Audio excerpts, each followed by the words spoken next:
John Tesh with Gib Gerard. Welcome to the podcast. We got great stuff for you because you're going to listen here for, I don't know how long this is going to be. It's like 15 minutes or something like that. We just talk however long we talk. Yeah, exactly. Well, we got good stuff to talk about.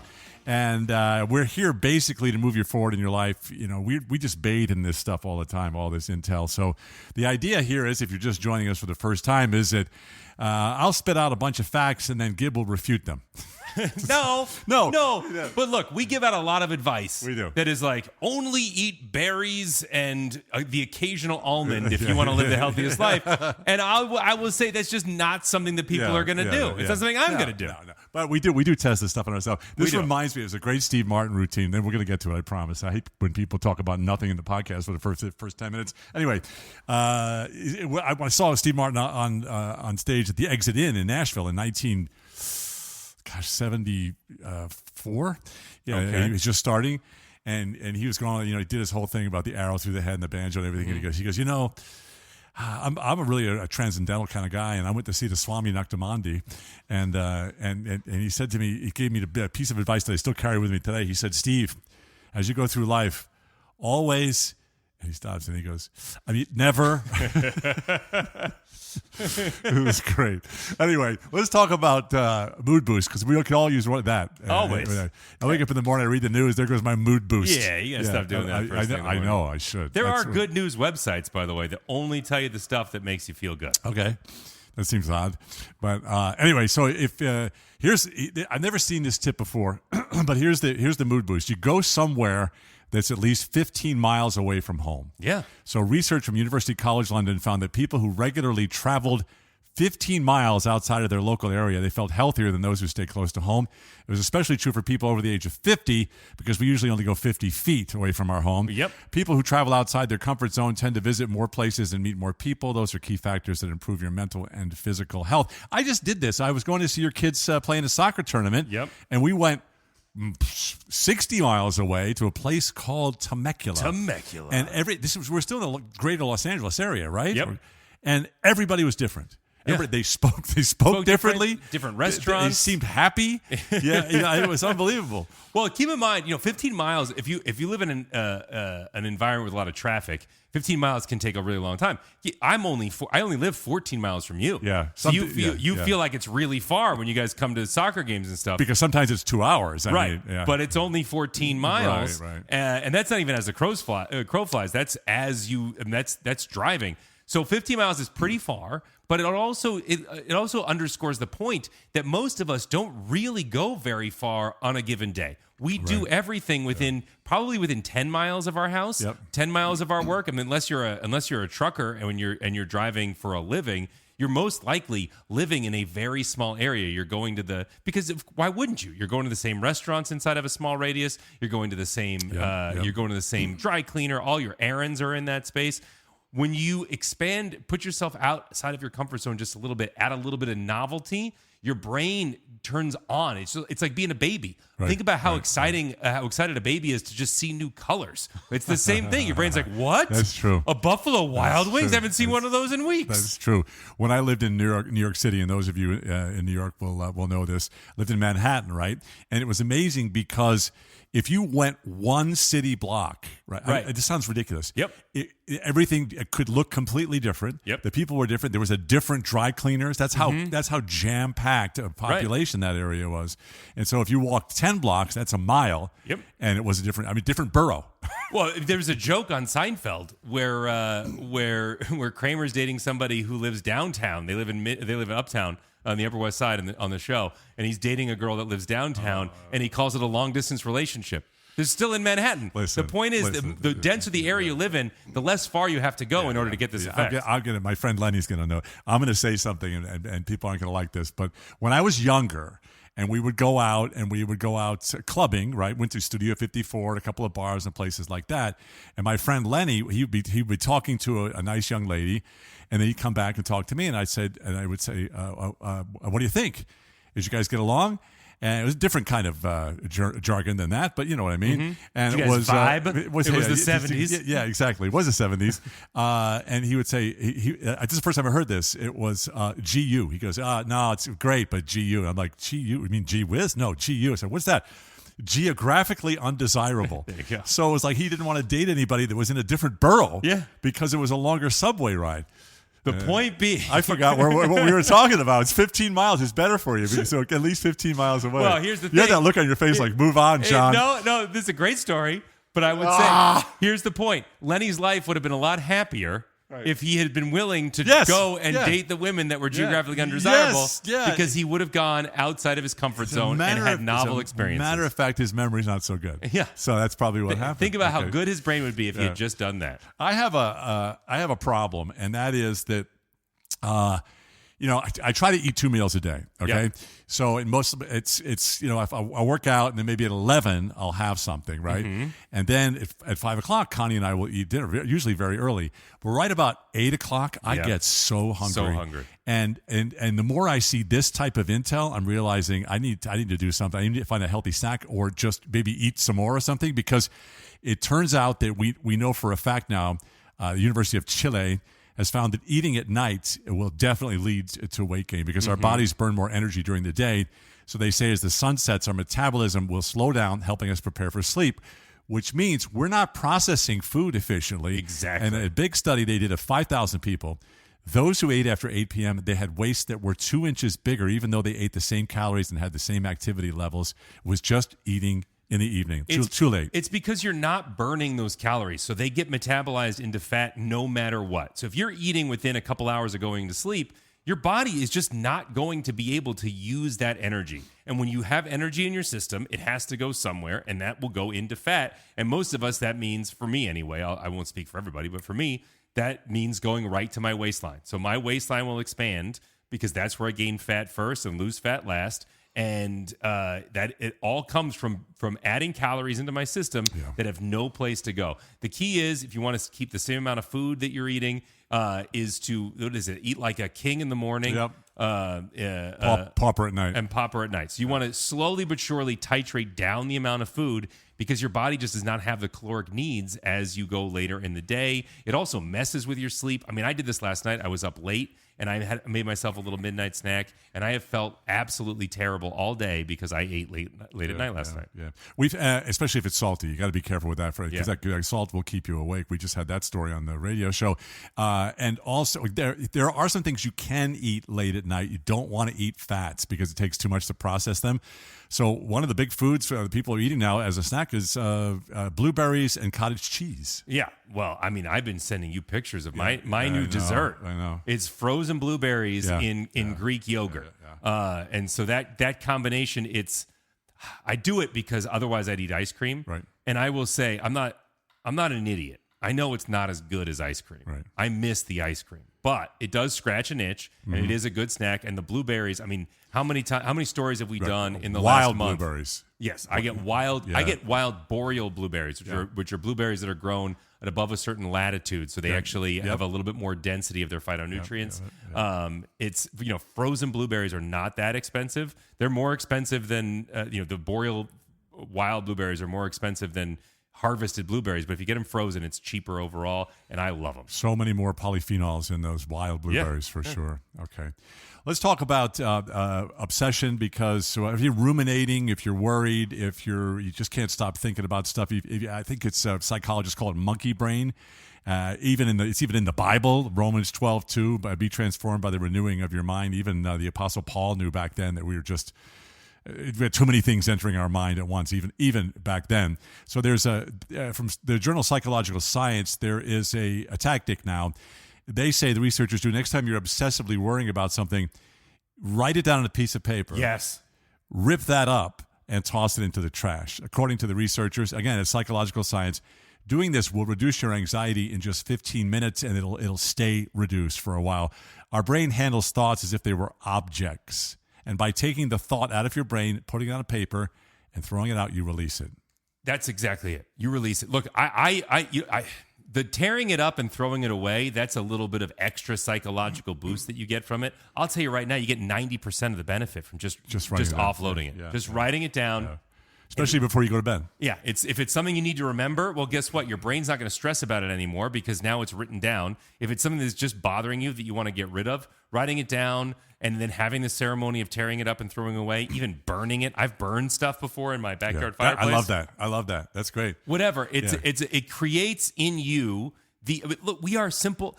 No matter how much we build, no matter how much we do, we are still very, very simple creatures. We're stimulus response. So there is something about that your brain just needs about literally letting that thing go, tearing it up and throwing it away. It creates the exact a physical map of the psychological process you need to do, and it will do it for you. It really will. Hey, listen, since you're making fires regularly, I'm holding on to a letter. It was a Dear John letter that came from Janie when I was I graduated from high school, and she broke up with me and started dating my best friend.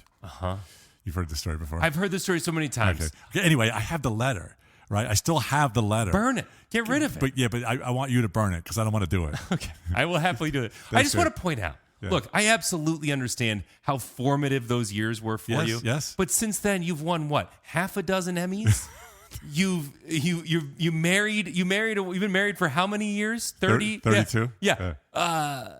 Not for nothing, but I married the prom queen. Yeah, you've surpassed whatever that junior high relationship could have been. Yes, but now we're into psychology. This is the whole thing. It's like, why didn't that other girl want me? Yeah. Well, why did she trade me in? Okay, 6 Emmys. Stop it. How many hit songs? But it's all because of that letter. I'm just trying to get back. Yeah, this is like in the movie The Social Network, where Mark Zuckerberg, after he builds Facebook, all he does is look at that ex-girlfriend's profile. Exactly. Yeah. That's what happens. It's sick. Yeah. Move on. Those Emmys do nothing for me. Can't get her back anyway. Okay.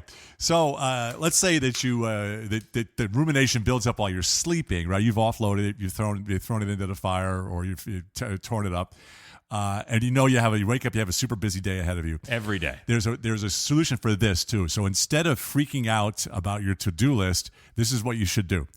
Again, it's from neuroscientists. While you're brushing your teeth, you stand on one leg. You think about what you need to tackle. Studies showed that, listen to this, that balancing on one leg increases blood flow to the area of the brain that controls planning. You'll find yourself better able to focus on one item at a time, say the researchers, and map out your day schedule if you're standing on one leg. So look, this is when we talked about this on the radio, and my point on the radio when we didn't have a lot of time to unpack this was just it can't hurt to try it. Yep. You might as well give it a shot. Why wouldn't you? Unless your balance is terrible, in which case you should probably work on your balance anyway. So this is a win there. Why are you looking at me? Because I know you've been working on your balance. Listen, you can handle this. I cannot. If I stand, I'm getting better. If I stand on one leg while I'm brushing my teeth, I'm in the bathtub. Okay. Well, I think we don't even have a bathtub in that room. 5 rooms over. I'll hop my way to my wife's bathroom and jump in that bathtub. But this underscores something that is a theme when we talk about neurological benefits and neuroplasticity and neurological mapping. And that is for most of us, for most of our tasks, we underutilize our brain. We go into autopilot. We type up our letters. We type up our notes for our classes. And what that does is it only uses a small portion of our brain. We drive the same route to work every day. We brush our teeth with the same hand. We stand on the same, we wear the same shoes, stand on the same surfaces. And what that does is it gets us into habits that are low energy. So our brain does not need to process a lot of new information. And what we are constantly talking about, if you want to eat less, if you want to think better, if you want to stave off Alzheimer's, you want to memorize more stuff. This is good. Preach. You have to engage more of your brain. Yeah. And this is just another way of doing that. So if you have big problems, you got to wake your brain up. And by engaging the balance center of your brain, by engaging the motor cortex that you need in order to stay balanced, all of that stuff is going to make your brain turn on, and you're going to have a much easier way of getting into what's called a flow state, which is where decision making is a lot easier. That's what this is doing. There are so many things you can do for this. Knitting, handwork, gardening, all of that adds to it, but this is a quick and easy way. Try standing on one leg. Can't hurt to try it. But again, most of this just comes down to that we just don't use our brains anymore. Listen, I know this sounds like a bit, but this morning I went and worked out with Michael, at the gym.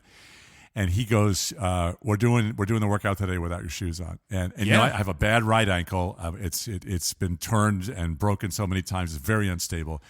and he goes, you're not going to get your balance back if we don't take your shoes off. Yep. And so I was really nervous. And so we did like balance movements, and not like, deadlifting 200 pounds, right, that kind of stuff. But we did all the workouts in stocking feet. It was a whole different thing. I mean, because my I could even see all of the muscles and tendons and everything firing off. Oh, yeah. Because I was barefoot. I mean, look, I balance pretty well. And whenever I go surfing or paddleboarding, one of the first things that hurts when I'm done are the bottoms of my feet, because I'm gripping. I can't help it. I grip with my feet. Yeah. And it's something that I don't normally engage with. And so it is a great way to improve your balance and to engage more of your brain. In fact, we talk about that, walking on uneven surfaces with bare feet, how good that is for stimulating your brain. Yeah, there's also a process called grounding, which has been proven to be great for your brain, where you just take your shoes off, take your socks off too, and you walk on earth, grass or dirt. Yep. They even make, I think I've talked about this before, they make a thing you can plug into the ground in your socket. Like, your 3-prong socket, there's 2 that have power and 1 that's a ground. Yes. And then you can like put it in your bed so you get the same grounding effect while you're sleeping. I think that sounds a little hooey to me. So the fire department, which also has an ambulance, it's only like 200 yards from here. So I'd be electrocuted and my wife would be on fire. You plug it into the ground. I'm just grounding you, honey. Not into the active part of the plug, into that little round thing. But what at the if bottom. I miss? My vision's not so good at night. All of a sudden, my wife. I'm just saying. My point is, people have made This is a stupid idea. I agree. I don't have one. But they've productified, they've monetized folks, the idea of grounding. Folks, don't plug anything into anywhere, because we're not insured for this. We don't make the product. Whoever makes it, you talk to them. Yeah, and I'll miss a step. It'd be like, my wife's like, why are you trying to put your toe into the wall socket? Well, I'm grounding. All right. Hey, speaking of electricity. Oh, here, that's a good turn there. But very, very smooth. Sales of electric vehicles, you may have seen this on the news, sales of electric vehicles have slowed down a bit. The bloom is off the rose a bit. I still like I used to drive a muscle car, and now I still have a internal combustion car. We both have hybrids. The folks that sell these things, it's like, what can get more people to buy them? They figured it out. Manufacturers are convinced it's noise. So companies are they're putting sound into their electric cars, making them sound more like traditional cars. So fake engine noise is played through the vehicle speakers. You're not fooling me with that. Yes, they are. I guarantee they're going to fool you. Manufacturers like BMW, Ford, and Porsche, they all do it already, and an electric car feels too easy to drive. Toyota is building a simulated stick shift that will let drivers pretend to change gears. And by the way, the system even pretends to stall if you incorrectly shift. You shift into first instead of third. That seems excessive. Look, your last car was a dream car of yours. Very throaty. And it made noise. I mean, when you turned it on, you heard it. Bullet Mustang. And then it was a stick shift. You were when you got it, like, do you want the automatic or the stick? You were like, absolutely want the stick shift. Yeah. So it's a feeling of control. You feel more connected to the car. I'll give you that. When you're driving a manual, you are way more connected to the car than you otherwise would be. You can't check your phone. You're shifting. Right. Exactly. So I think they're great. This driving experience is exactly what you go for. This is the way to get you, because look, if you look at the cost of ownership of vehicles, electric cars, the cost of ownership way less than internal combustion engines. All right. Because you don't have thousands of tiny explosions that are putting wear and tear on your car every single minute, right? You don't have that. You have a brushless electric motor, which has almost an infinite lifespan. It's got 100 years before you need to replace some of those parts, which is not true of an internal combustion engine. So they're way cheaper to operate, but they're not something that you would ever get. These are the kinds of things that would get you interested, I think. Yeah. No? No. I mean, there's. I could probably end this conversation with 2 words, and which would keep me up at night. Those words are range anxiety. Sure. I mean, that's the next problem they have to solve. I'm not driving to Palm Springs on that thing, but I have to go to a turbocharger. What do you do at the turbocharger? You check your email. Yeah. How long does it take? Sounds so horrible. You make it sound like... Listen, when I was a kid, I got a car. I was 8 years old in 1960, and my dad got me one of these cars, right? Mm-hmm. And I got in the car, and I pushed the button, and it went... If this sounds like that, it's not. They're not going to save their businesses. It's got to be better than... That was the real sound the car made, though. No, it was a plastic car. Oh, it was a toy It was a car. toy, yeah. I thought like when you turned 16, your dad got you a car that made that No, noise. my dad didn't get me anything. My dad was trying to get me a high ball of scotch. My mom wouldn't let him give it to me. It's a lot for a 6-year-old. I know. All right. So anyway, let us know what you think. Actually, don't let us know what you think. I think there's a market of people who would be excited to drive a car if it felt a little stronger as an electric car. So bad. Okay. Anyway, the one thing that is coming back, by the way, these days, and I think you would go for this. I'm not sure if I would last, but the sales, just like last year, 50 million phonograph records were sold. Oh, yeah. Sold. That's amazing, more than any other format. Now, sales of dumb phones are going through the roof. Phones without apps, of course. The company that manufactures Nokia phones, my first cell phone, they saw its sales of flip phones double. Yep. Double last year. Flip phones. So my kid's school has had us sign something called Wait Till 8th. And that means that wait until your kid's in 8th grade to get them a phone. But there are certain things. Look, I have a phone. I have a watch that is connected to my phone. I have headphones. I am no Luddite. I live with technology. But I definitely feel trapped by the technology sometimes. And there are things about my kids where I go, hey, I would love to be able to communicate with them, to give them that little bit of extra freedom that comes with having a way to connect, to contact them when they're out and about without all of the drama that we have talked about on the show for years that come with social media, with the apps, with the being able to surf the internet from your phone from anywhere, with the notifications and all of the anxiety that comes with that, with the bullying. So I love this idea of the dumb phone. In fact, if I didn't have email and like the work that we do come through my phone as much as it does, I would have the dumb phone because it's a great way. You stay connected. Yep. Without being, I don't know about you. I feel trapped by technology, where you can't get away from it at this point. I catch myself picking up the phone more than I should. But listen, if you give your 12-year-old daughter, who's in 6th grade, if you give her a dumb phone, you're going to come home a week later and she'll have a satellite dish on her head. I know, and she would have figured out a way to pick up texting on that thing. Yeah, she'll figure out a way that she can. She'll be able to contact the space station from the phone within 10 minutes. I know. Yeah. Speaking of dumb stuff that sounds incredible and that really works, the piano. We now know that Gibb and I both have a love for the piano. We both play. One of us at a much different level than the other. But there's always, the interesting thing about the piano, real quickly, is that I guess it's any instrument. You probably have the same feeling about singing and also about playing a string instrument, which you do. But it's, as I said, string instrument. I didn't want to say ukulele. Yeah, it sounds so lame. No, it does not. Anyway, is once you learn something, once you get in on the bottom, that's when you. If you look at, it's like if you look at somebody playing tennis, at the U.S. Open, you're like, I think I could probably do that. Mm-hmm. And then if you play one game, it's like you realize how far away you are from excellence. Yes. It's the same thing with an instrument. Yeah. 100%. It really is. So we now know that actually it's a powerful sentence. Playing a piano can actually make you a better person. It enhances your listening skills and even your emotional intelligence. So it's not just about pushing down the keys. This is research from Yale University. Turns out that people who play piano become good listeners, and studies show that musicians are more perceptive when it comes to interpreting and acknowledging other people's emotions. The skill also makes a person, as they say, more compassionate about others. And we just know that when you play piano with both hands, left and right, it does amazing things to your hippocampus because you're doing two different things at the same time. This goes back to what I've been saying on this whole show, which is the more of your brain you engage, the better you're going to be, the better decision maker you're going to be. When we are in that knee-jerk reaction, when we are in the stimulus response part of our brain, right, which happens when we shut it down, and we're just using the inner parts, and that happens when we're distracted by our phones. It happens when we're worrying about all kinds of stuff, and we're not really listening to what the people around us are saying. That shuts our brain down, and we get into this circuit of our brains that is just stimulus response. Yeah. But if you can slow your brain down, if you can engage more of your brain, like you have to do with music, because you have to play to time, you have to play coordinated movements, and in order to do all of that, you just have to use your brain.